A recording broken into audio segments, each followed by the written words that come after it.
Welcome to Not Milk Never Milk. Subscribe if you're lactose intolerant. You start by confirming power and gaining safe access.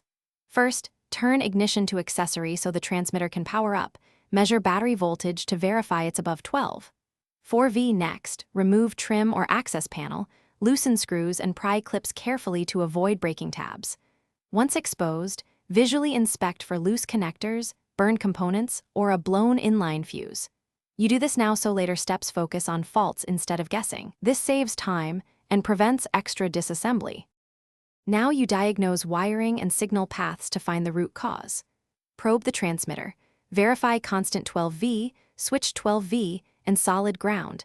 Intermittent voltage shows a wiring or ignition rail problem. Then check antenna and audio harness. Corrosion or bent pins cause weak reception and noise.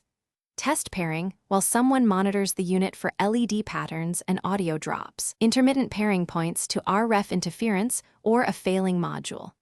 If you detect shorts or finish by repairing the specific fault and verifying the fix. Replace a blown fuse, resolder cracked joints, or swap the transmitter module with a known good unit. Secure connectors and apply dielectric grease to prevent future corrosion. Reassemble trim, torque screws, and make sure antenna and grounds are tight. Then run a full functional test.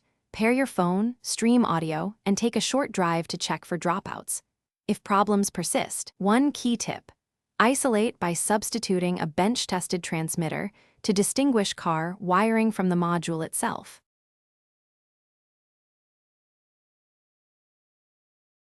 Thanks for watching. If this was helpful, leave a like and consider subscribing. See you next time.